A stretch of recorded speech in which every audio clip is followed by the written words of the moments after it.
You're watching the legal breakdown. So, Glenn, we had former White House press secretary Stephanie Grisham come out on MSNBC and say basically in public that she witnessed Trump showing classified documents on the Mar-a-Lago patio. So, first of all, what kind of impact could that have on the DOJ's federal case against Trump? It can only continue to build the evidence stronger against Donald Trump. The first thing I thought of when I saw her reveal that to Alex Witt on MSNBC is I wonder if Jack Smith already has that information, has already presented her to the grand jury. And so we're just all learning about it now. But look, any additional evidence that Donald Trump is recklessly, indeed possibly unlawfully, showing classified documents to others. This, according to Stephanie Grisham, happened at Mar-a-Lago on the dining room patio, where he's just apparently sharing classified documents with people who have no security clearances, no right to see those documents. The more evidence Jack Smith can obtain of that, the more it is going to show Donald Trump's pattern or practice of mishandling classified information. Now, how much stock do you put in these claims by Stephanie Grisham? Like, how likely is it that what she's saying is true? You know, I don't know, and we're not human truth detectors or lie detectors. I would assume if Jack Smith knew about this information, if his prosecutors interviewed Stephanie Grisham before deciding whether to present her to the grand jury, they probably looked for all of the corroborating evidence they could find of her claim that, this sharing of classified documents went on down at Mar-a-Lago.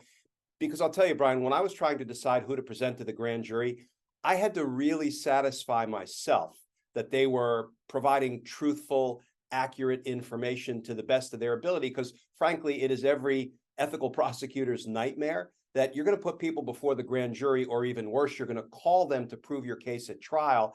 And it turns out they're not being completely truthful. Maybe they have it out for the defendant. Maybe they have a pre-existing grudge or a beef. We work very hard to make sure that if we're going to present evidence to the grand jury or to a trial jury, it's absolutely truthful, accurate, and it can be relied upon. Now, if what Stephanie Grisham is saying bears itself out, if it's true, would this add to the charges levied against Trump, or does the amount of times that he committed the same crime not have a discernible impact? So basically, if Trump commits the same crime 10 times, is he charged 10 times as much, or is it just there's lots of evidence for one big crime? Yeah, that's a great question. Each individual mishandling of classified information or sharing of national defense information, which is a crime that falls under our nation's espionage laws, each incident, if it happens at a different time or at a different location or on a different day, can be separately charged. That's not to say prosecutors don't sort of batch certain related crimes together and bring them in one charge. But here's the challenge for prosecutors. If you put 2 or 3 or 4 related documents, crimes in one charge, the defense will almost always file what's called a motion to sever and say, Judge, these are improperly batched together in one charge. They need to be broken out, each one in its own charge, so we can attack the evidence on each charge and try to win an acquittal of each and every allegation against the defendant. So in theory, and often in practice, every single time he shows a classified document to somebody, it can be charged separately. It can be punished separately upon conviction. And that's the way I suspect Jack Smith will go at this. Okay. Now, was this specific charge included in the original indictment that was handed down by Jack Smith, or is this something that we would see added as part of some superseding indictment? I don't believe so. And here's why I say that. If you'll recall, Stephanie Grisham resigned on January 6th, virtually during the insurrection. Apparently, that was a bridge too far for her, and she submitted her resignation on January 6th, 2021. So I think the logical question is, when did she see Donald Trump show these classified documents at Mar-a-Lago? Was it before the insurrection, when he still would have been president? And remember that there is that awful Department of Justice memo that says you really can't prosecute a sitting criminal president.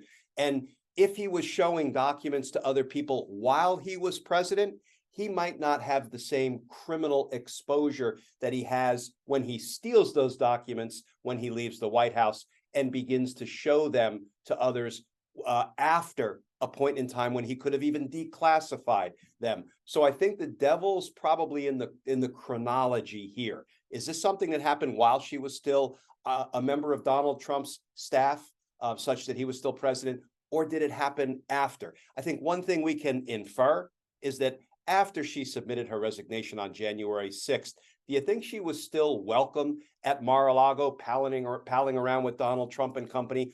Unlikely. So that suggests that whatever she saw at Mar-a-Lago, she probably saw while Donald Trump was still president.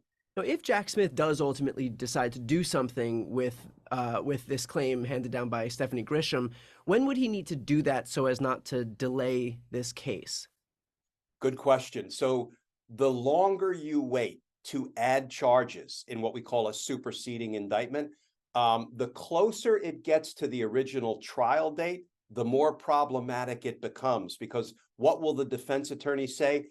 The prosecutors just added new charges. We now need time to investigate them and be prepared to defend ourselves from these new allegations. So that can very easily push a trial date even farther out into the future. So there is no hard and fast rule that, for example, a charge must be added within 30 days of a trial date, or it will result in a continuance of that trial date. It really is a sliding scale, depending on the nature and number of the charges added and just how close in time the trial date is when those charges are added. But a rule of thumb, you better get all of those charges added to the case very early on, like months in advance of a trial date, or you're very likely looking at that trial date getting pushed. Well, to that exact point, have we had any movement on the case in terms of Judge Cannon either accepting or rejecting the DOJ's proposed December 11th start date? We have not. I think we are treading water. So I think the state of the record now is that the prosecutors said, listen, the August trial date was completely unrealistic. Everybody knew that. Even the defense attorney said, yes, we agree that the August trial date was unrealistic. The prosecutors requested a December trial date. The defense said, well, we're going to object when the time is right to that trial date. We want it pushed much farther down the road, but I don't think we've had a hearing, and I know we haven't had a ruling yet from Judge Cannon on the government's request to have this trial begin in December. Do we have any indication as to when Jack Smith will, if he even will, but when Jack Smith would put forward a superseding indictment? Because if it's going to happen, it has to happen before Judge Cannon would then decide to accept or reject that December 11th start date.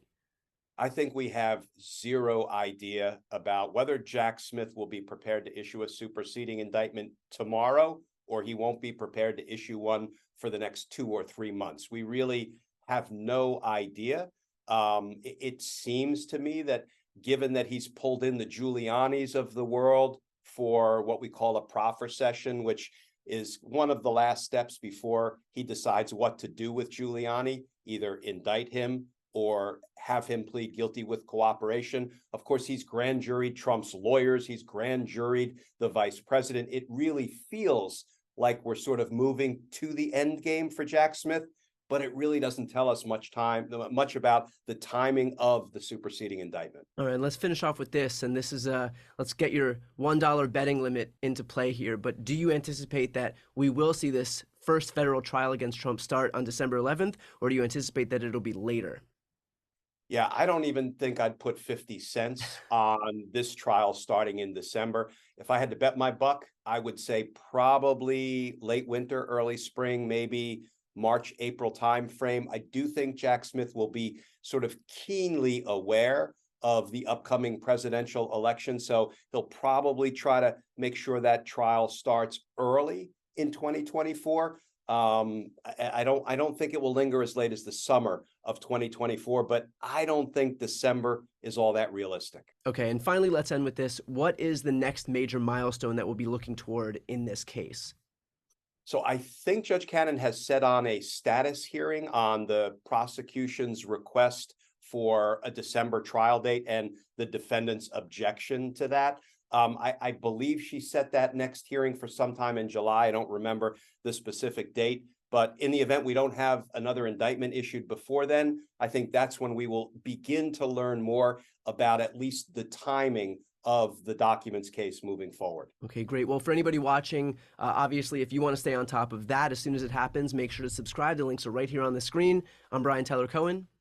And I'm Glenn Kirshner. You're watching The Legal Breakdown.